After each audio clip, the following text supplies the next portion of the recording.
రాష్ట్రంలో ఎండల తీవ్రత దృష్ట్యా పెరుగుతున్న విద్యుత్ డిమాండ్ను తట్టుకొని ప్రజలకు ఎలాంటి ఇబ్బంది కలగకుండా నిరంతరాయంగా కరెంటు సరఫరా చేయడమే ప్రభుత్వ ప్రధాన లక్ష్యమని ఉప ముఖ్యమంత్రి ఇంధన శాఖ మంత్రి మల్లు భట్టి విక్రమార్క స్పష్టం చేశారు.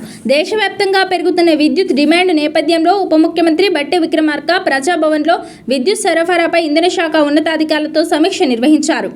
రాష్ట్రంలో బారెడి బగబగలకు తోడు ఇల్లు, కార్యాలయాల్లో ఏసీలు, కూలర్ల వాడకం విపరీతంగా పెరిగిందని అధికారులు మంత్రికి వివరించారు.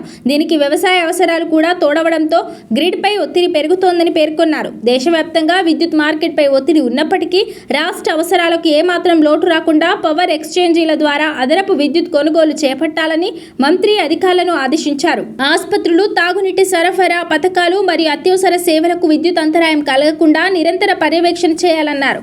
రాష్ట్రంలో అందుబాటులో ఉన్న విద్యుత్ ఉత్పత్తి కేంద్రాలను పూర్తి స్థాయిలో వినియోగించుకోవాలని, జల విద్యుత్ ఉత్పత్తిని సమర్థంగా నిర్వహించాలని సూచించారు.